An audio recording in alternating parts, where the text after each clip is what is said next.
Welcome back to another video, everyone. I'm happy to see that all you guys decided to drop in and see what little old me was up to for a little bit. For all you guys that are into the tech videos and you've been wondering where the hell all the tech videos have been, today's the day. Today we're back on the train to Tech Town. Yeah, that might have been too much, sorry. Today we're going to be taking a look at some smart bulbs that you can outfit your crib with without breaking the bank.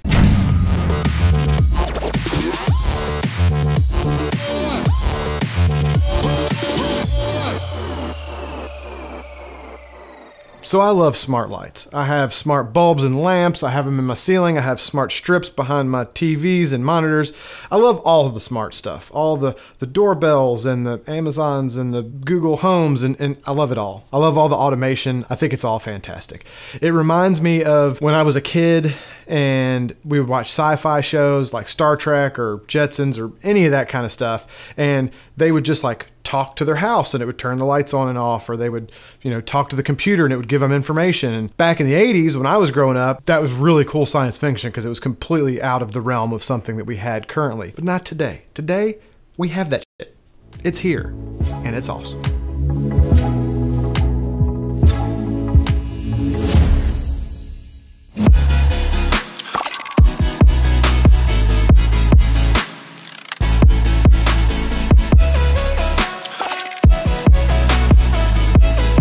So all the smart stuff we have these days is awesome. I love it all. The smart lights are great. I have a ton of them.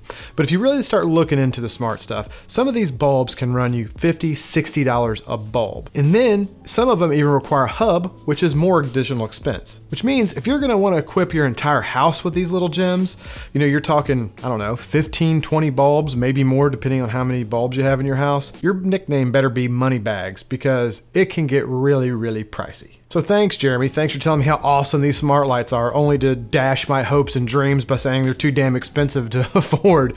Well, just settle down, young grasshopper. Today I've got a kind of option for you. It is a cheaper, more budget-friendly version of the smart bulb. It is a smart light by a company called Novostella. I think it's Novostella? Novostella. Novo. If you guys have watched this channel for more than a video, you know I am horrible at pronouncing names, but I'm just gonna go with Novostella. So Novostella reached out to me and asked if I wanted to check out some of their smart bulbs.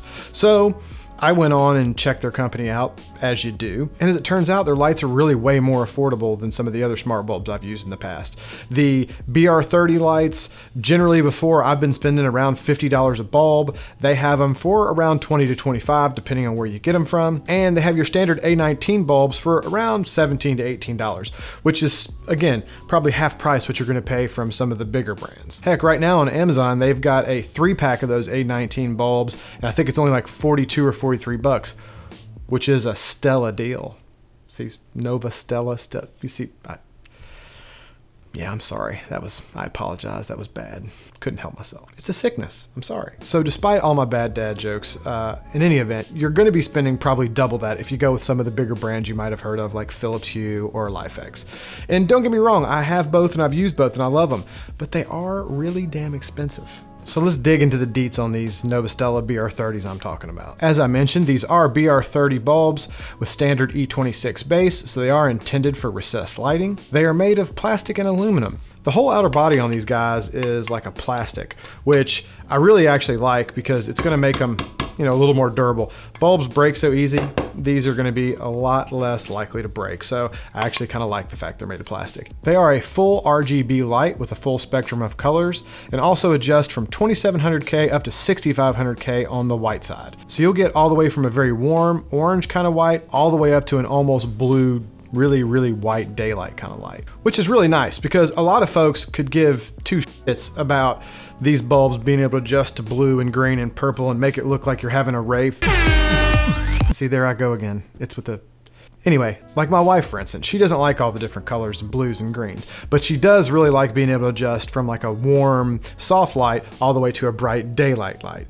So much so that we even equipped our entire kitchen with these lights. It's really handy. It's nice in the morning or when you're having dinner or you're having a dinner party or something to kind of move it more toward the orange color. It's a little softer, it's a little easier on the eyes. But then during the day when you're doing stuff and you really need a lot of light, really crank it up to that really white daylight. So really convenient. They put out about 1050 lumens, which is nice and bright. It's about the equivalent of a 75 watt incandescent bulb. They use about 10 watts of energy, which is nice and efficient, so that should really speak to your inner hippie. They do work on a dimmer switch or on a standard switch, so if you didn't want to deal with all the high-tech stuff and voice commands and whatnot, you can still just operate them with normal switches. As far as life expectancy, based on 3 hours of usage a day, which is probably a little less than most people, but nevertheless, they have like 20 years life expectancy.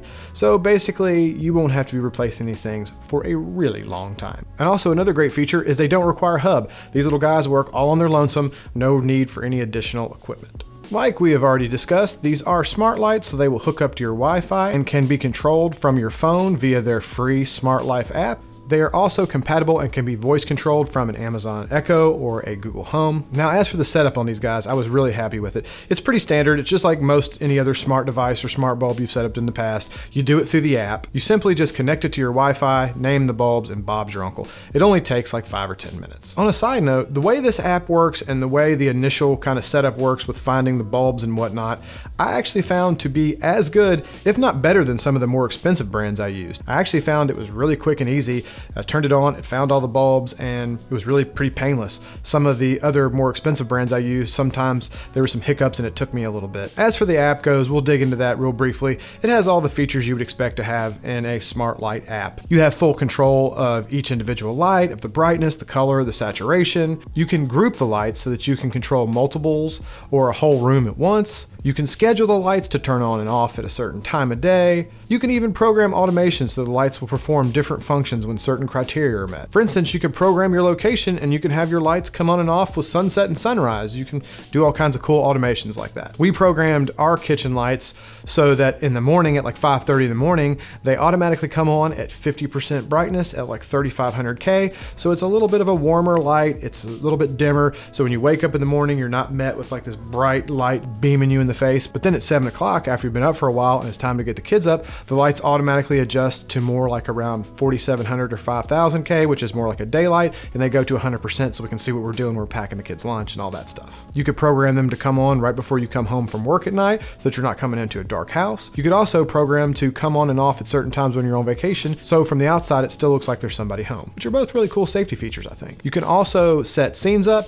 so that you can access certain light configurations easily and quickly via the app or a voice control. For instance, I set all the bulbs in this room to like 1 or 2% and then named it movie time. So that way when I'm ready to sit down for the night and watch a little TV or watch a movie, I can just say, movie time. Okay. And the lights will automatically dim down so I can get into my Netflix and chill without being disturbed. Or if you're into making videos or you do YouTube or anything like I do, you can actually set all your lights up in your studio to be the lighting that you want, name that, so then when it's time to sit down and make a video, you can just say, YouTube time. It will automatically adjust all the lights to the pre-configured settings so that you have the same kind of lighting in every video. You can also just do your basic stuff with them. You can say, you know, turn this light on, turn this light off, turn this light blue, turn this light red, dim to 50%, so forth and so on. Set the house lights to 100%. Okay. Set the house lights to blue. Okay. So pretty much these guys do most everything you could possibly want a smart light to do. Now you're gonna say, whoa, whoa, whoa, pump the brakes. What's this almost crap? Yes, there are just a couple small downsides. They do most everything really well, but they do miss the mark just a little bit on a couple things in my opinion. You don't quite have the granular control over some of the scenes and stuff that I'm used to with, say, my LIFX lights that I have. You can control every possible thing. Like in a scene, you can set a scene up with LIFX and you can tell it to make this light blue at 25%, this light red at 10%, this light purple. You can't quite do this in app. You do have scenes, you can adjust the brightnesses of different bulbs, but I couldn't figure out a way to actually go in and adjust different colors for every bulb. I could adjust the white temperature, so I could adjust each bulb from 3000K or whatever it is up to, you know, 5 or 6000K in the brightness, but I couldn't find a spot, at least I couldn't figure out a spot where it would let me turn different lights different colors. So you lose a little bit of granularity in the app there when it comes to, you know, really getting specific about things. The lights don't seem to adjust quite as smoothly as some of the other lights I've used. So What I mean there is like when I'm adjusting the brightness on the app or the color on the app, it seems to step a little bit. It's not like a really super smooth transition from one to the other. It seems to have a little bit of a stepping effect, and the app and the communication with the light seems to lag just a little bit. Now, I know you're saying, well, that could be your Wi-Fi. Well, maybe, but when I do the same thing with, say, my LIFX lights, it does seem to respond a little quicker and adjust a little smoother, and I'm using the same network. So they also are lacking a couple of the kind of more special effects kind of things that some of the other bulbs have, albeit most of those are kind of gimmicky to begin with, but like the candle light flicker or being able to make the lights move to music, stuff like that, that's kind of gimmicky stuff anyway, but it's to be mentioned, they don't have that stuff in this app. Also, in my opinion, and this is just my opinion, the app isn't quite as user-friendly and well-polished as some of the other ones I've used. Now, don't get me wrong, this app is user-friendly. I think anybody could find their way through it fine without any instruction. It's very intuitive and whatnot, and it's hard to completely explain it in words, but the other apps just are a little smoother, a little more well-polished. They just seem to run a little better. What's my final thoughts on these bulbs? I think these lights are great. They were perhaps easier to set up than even some of the more expensive models. They seem to be really well built. They're bright, they have great color saturation. The app is really good, and they have a lot of great features. But they do miss the mark on a couple small things in comparison to some of their more expensive cousins. That being said, they're like half the price of some of those bulbs. So when you look at it that way, these lights are probably like 80–90% as good as the other bulbs. So if you can get a bulb that's 90% as good for 50% the price, I think that's a deal because, well, math. Especially if you're on a little bit of a budget or you're looking to outfit your entire house with these things and you really aren't in the mood to sell one of your organs on the black market, I think these are a great option. So that's my 2 cents on these smart lights from Novostella. As always, I will link all this stuff below for you guys that are interested in checking them out. So that's it for me today, guys. Hopefully you found this video useful. If you are in the market for smart lights, hopefully there was some good information in this video for you. If you did like it and find it helpful, feel free to go ham on that like button. That always helps us out. If you're not a subscriber, please consider doing so. We'd love to have you on board. While you're up there, click that little bell right next to it. Click that notification. That will make sure you get notified anytime I post something new so you don't miss anything. We all love YouTube. Obviously, you're on here now, but let's be honest, sometimes they screw up and videos don't pop up in your feed and then you miss them. So click that notification button. Be part of that notification squad. I hope everybody is having a fantastic week, and we will see you in the next video.